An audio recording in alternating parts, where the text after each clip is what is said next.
আসসালামু আলাইকুম ওরহমতুল্লাহ। সম্মানিত ভাই ও বন্ধুগণ, আমি আপনাদেরকে একটি বিষয় জানাবো। সেটি হলো আমাদের সমাজ ব্যবস্থা। আপনি কী ধরনের লোকদের সাথে ওঠা বসা করতেছেন সেটি একটি বিষয়। আপনি যদি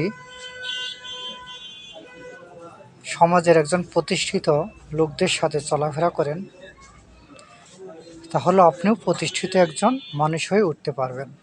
আর যদি একজন টাউট বাটপার, বিড়িখোর, সিগারেট খায়, মদ গাঁজা এগুলো খায়, তার সাথে চলাফেরা করেন, তাহলে আপনিও এরকম একজন লোক হয়ে উঠবেন। সেজন্য আমাদের ভালো মানুষের সঙ্গ দিতে হবে।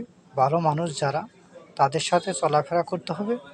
ভালো মাইন্ডের যারা লোক, তাদের সাথে আপনি যদি উঠা বসা করেন, তাহলে আপনিও একজন ভালো মাইন্ডের লোক হয়ে উঠবেন। ধন্যবাদ। আসসালামু আলাইকুম ওয়া রাহমাতুল্লাহ।